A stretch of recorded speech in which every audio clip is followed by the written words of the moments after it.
যে আমাদের অফিস আদালত কোর্ট কাচারি শিক্ষা ব্যবস্থা আমদানি রপ্তানি সব কিছু ইংরেজি সময় অনুযায়ী হয়, এই জন্য আমরা মনে রাখি এইটাই তো আপনাদের যুক্তি।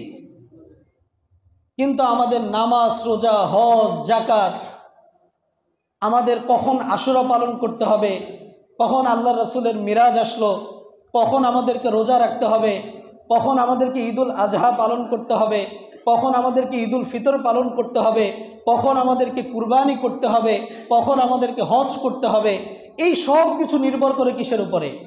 আরবি সনের উপরে। তাহলে দুনিয়াদারির যেগুলো বললাম এগুলো বেশি গুরুত্বপূর্ণ নাকি এই যে দিনদারির যেগুলো বললাম এগুলো বেশি গুরুত্বপূর্ণ? তাহলে ওই দিনদারির ক্ষেত্রে এইগুলো প্রাধান্য দিলেন না, কিন্তু দুনিয়াদারির ক্ষেত্রে ওইগুলা ঠিকই কি করলেন, সব প্রাধান্য দিলেন। অথচ মুসলমানদের জন্য আরবি সনের হিসাব রাখা এটা ফরজে কেফায়া। এটা কি ফরজে কেফায়া? কেন? কারণ আমাদের ধর্মীয় ঐতিহ্য, ধর্মীয় সংস্কৃতি, আমাদের ধর্মীয় অস্তিত্ব টিকে আছে এই আরবি সনের উপরে। কি কারণ? এই সনের উপরে নির্ভর করে আমরা কখন রোজা রাখব, আমরা কখন হজ করব, কখন জাকাত দিব। আমরা মুহররম মাসে কি পালন করে থাকি? আশুরা পালন করে থাকি। কি পালন করে থাকি? আশুরা পালন করে থাকি। রমজান মাসে কি করি? রোজা রাখি। শাওয়াল মাসে কি করি? শাওয়াল মাসে কি করি বলেন? ঈদ পালন করি। কি? ঈদুল ফিতর পালন করি। জিলহজ মাসের মধ্যে আমরা হজ করি, আমরা কুরবানি করি।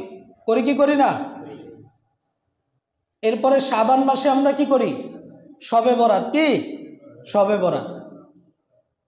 এই সব কিছু কিন্তু আরবি সনের সাথে বা আরবি মাস বা তারিখের সাথে কি সম্পৃক্ত। সুতরাং আমাদেরকে অবশ্যই আরবি মাসের খোঁজখবর কি রাখতে হবে। বাকি লজ্জাটা আর দিলাম না। এখন যদি জিজ্ঞাসা করি কাউরে দাঁড়া করে যে ভাই আরবি মাসের যে 12টা যে নাম আছে একটু বলেন তো, অনেকের অবস্থা টাইট হয়ে যাবে। অনেকের অবস্থা কি হয়ে যাবে?